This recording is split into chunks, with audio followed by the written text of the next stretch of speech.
Hey, what's up there, Underground Squad? I know it's been a little while since we came at you with the video, but I know you guys have been really enjoying those rundowns as we've been covering a lot of live tournaments.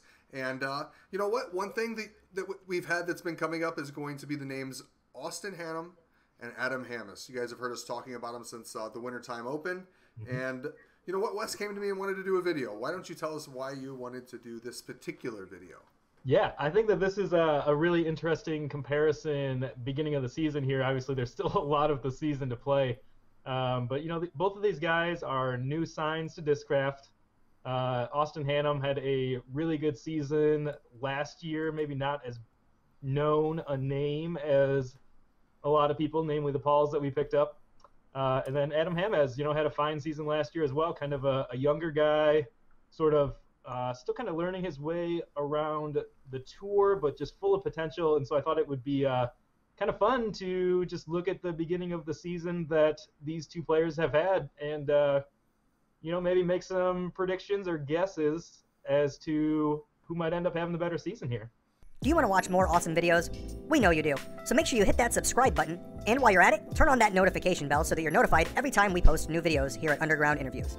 Yeah, absolutely. This is an exciting one. And I don't know how many times I'm going to get tongue-tied around saying their names, so just expect me to babble a little bit because, yeah, it does happen a little bit with Austin Hannum and Adam Hammes. Yeah. So Austin Hammes. Yeah, yep.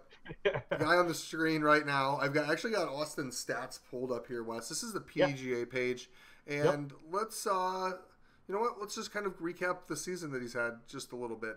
His last four events or so.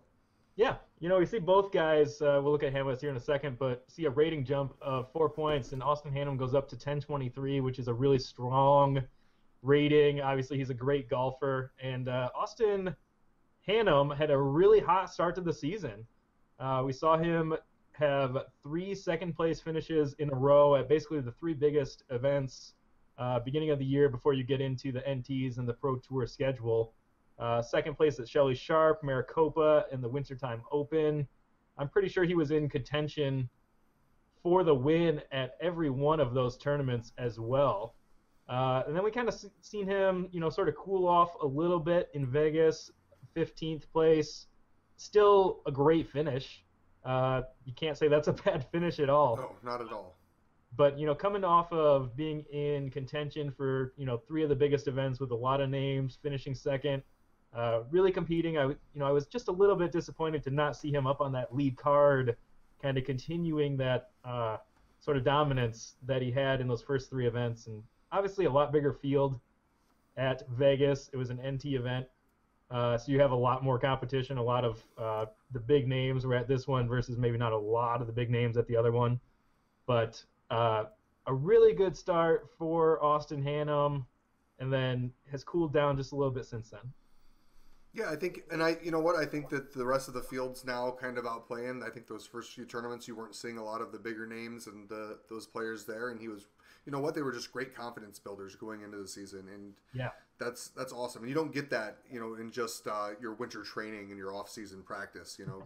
So that's cool that he was able to go out there and get those early wins. I've got his Udisc stats up, so shout out to Udisc for providing all this information. If you've ever had a chance to, if you haven't had a chance to go there, make sure you check out your favorite players. They actually give you a lot of really cool information. It tells you where they're from, when they turned pro, and actually talks about some of their favorite discs here. So like you can see Austin's favorite driver is the Force. Maybe that'll change with the Kong coming out. Who knows? We'll definitely have to talk to him later on in the season and find that out. Mid-range is the Buzz, and of course the putter is a Roach. That tends to be a favorite for quite a few people that we're seeing, Wes.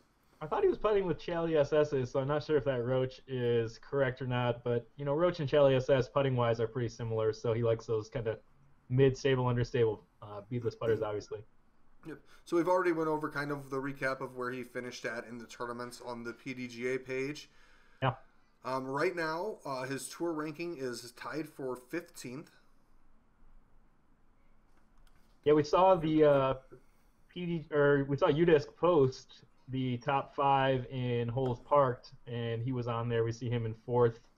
Obviously, with that, fairways hit, you know, 11th, and right across the board, 13th, 15th, 26th. C1X putts, 88th, kind of a little bit lower.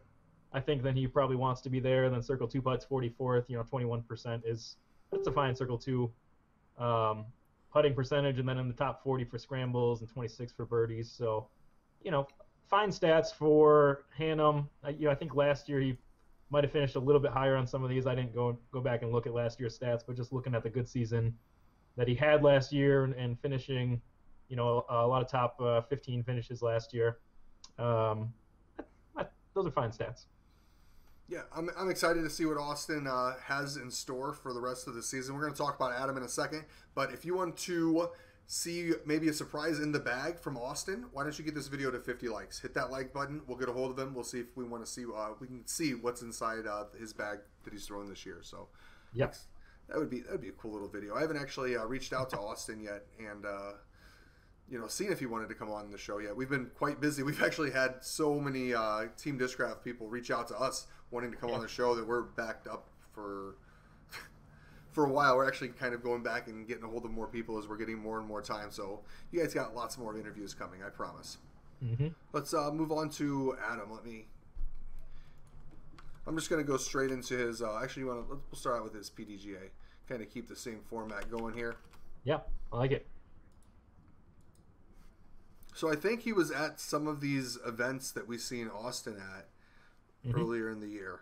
So he was at the Wintertime Open. Him and Austin were kind of battling around that tournament. Yeah. If I can remember that right. Yeah. That was the hole 18 where Hannum ended up going over the road and a spectator basically getting in the way of... yes, I remember that one now. Yeah. That's been a few times this year now that we've seen some spectators in some disc action. Yeah. Well, we see Hammes at a 1017 rating +4 as well. Obviously, he got the real big win at the Wintertime Open, which was really exciting. Kind of pushed him to be more of a nationally known name. That was the first tournament we saw Paul McBeth at. A lot of hype going around that tournament, obviously with Paul being there, and then Hammes coming away with the win was really huge for him. We see him in Vegas. I think similar to Waco, he had a really bad first round in Vegas, and then fought back and snuck his way into the cash. So, kind of, I don't want to call it a little bit of a theme, but 2 tough first rounds. Waco was a little bit different. He drove I think like 600 miles to get down to Waco and play because he was on the wait list and wasn't really expecting to play. So I had actually asked him about it. He said he was playing Waco blind on that first day, which was a windy day. So to play a tough course in the wind blind is pretty crazy. Yeah, that's wild. And on those windy days, just being a little bit off on those big holes and leaving yourself 40 feet instead of 20 feet. Yeah. The wind is that's a big difference from birdies to pars to bogeys. So we see him even playing Waco blind. He shot 1019 the first round, and then went 1043, 1039, and finished 13th at Waco. Solid finish for him there. We see him finish 12th at the Memorial, and he's still a younger guy. He's still kind of reminds me of Austin Turner a little bit, sort of going into the season. Younger guy, maybe not super high expectations, just got a new deal. Some similarities there, at least beginning of the season, I think, in those two players. And it's been really exciting to see Hammes have a great start to a season. He wasn't really a name that I knew before this year, before we signed him.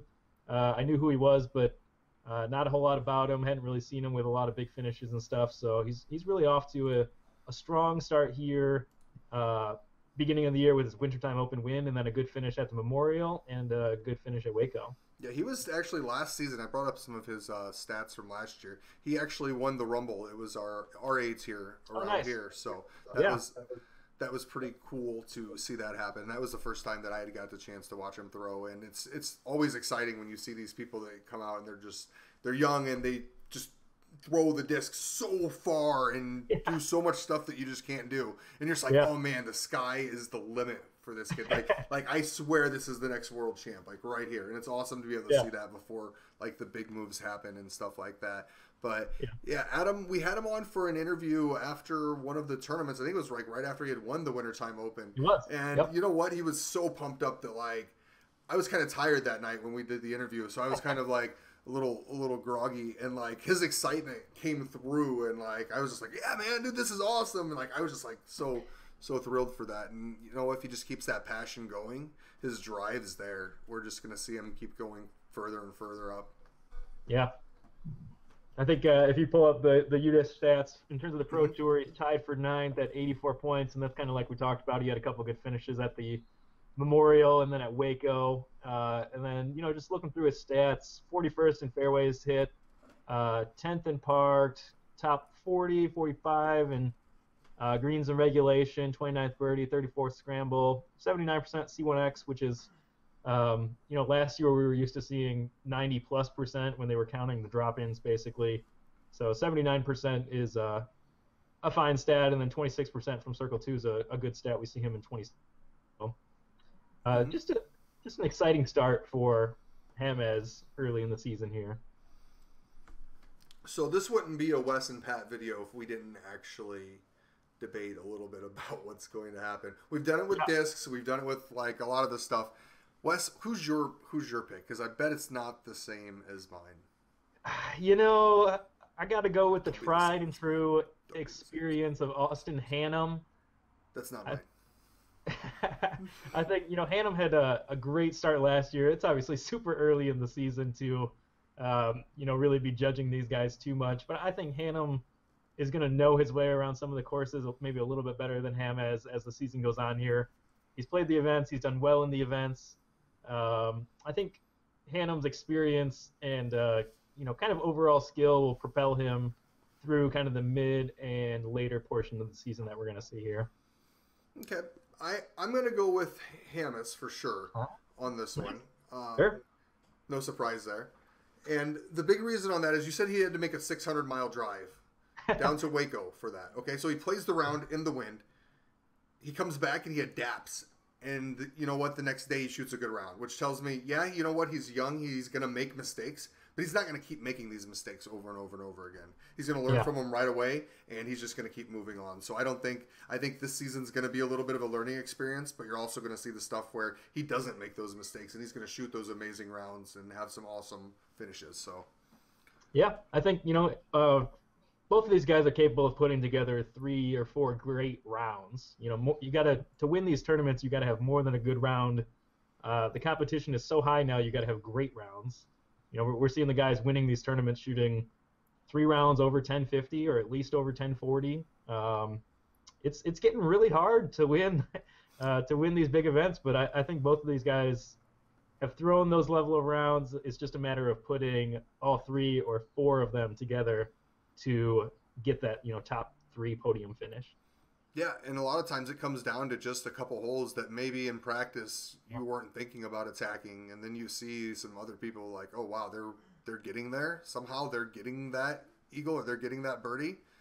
Then it brings in a whole nother factor of the game of going for holes that maybe you weren't going for. Yeah. And I think that's all the stats, and that's just 2 players here, guys. If I had to go on with like other players that I thought were going to have insane years, I don't think we could put together a top 5 right now. It would be too hard for me to come up with a top 5 because Presnell is just shooting some awesome rounds right now. We've got both the Pauls putting up great rounds. We're even seeing our lefties in the mix quite consistently. We've got Reed and Max that we were talking about the last few videos as well in the rundowns, just sitting up there in the 20s ready to pop off and, you know, make their tournament. So it's we an got exciting time. Sam Lee was a new sign as well. He's a lefty. I got to watch him out at the Memorial a little bit, and I think he's got a lot of potential.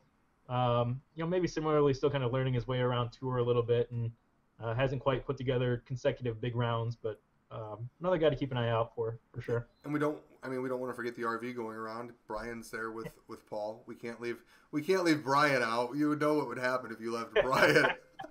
If you left Brian out. But yeah, Brian Earhart's definitely a name that we wouldn't forget. He's you know what? He's coming back from a little bit of an injury right now, but he toughed it out that last tournament with his foot or whatever, and I'm sure he had a great time. Those standstill forehands were awesome to watch on video. Still, they go so far. I don't understand. It looks like he barely throws those things just standing there, and then it's just 400 feet. Boom. Oh, have you seen these? Yeah. Yeah. Those are sick. Get one. These feel amazing. So compared to my test flight ones, these were not as stable, and they had. I feel like my test flight ones just wanted to dump and finish, which is great in extreme headwind situations, which I'm sure this will be fine in as well. But this one had more like a smooth, glidey, really controllable flight. I didn't have to play around that dump so much. It was just a nice, smooth, predictable flight with a skip. Yeah, Yuli Raptors, get one. All right. Anything else here before we finish up with Austin and Adam? Nope. I think it's gonna be really exciting to watch both of these guys along with a lot of other players. But I thought they were an interesting comparison because we saw Hannum really light it up super early in the season, and then we've kind of seen Hammes come on a little bit stronger in some of the events. So I think there'll be some good back and forth. You could almost consider this a follow-up video to the Wintertime Open rundown that we did, where we were really talking about these guys. Yeah. So yep. All right, guys. Well, that's going to do it.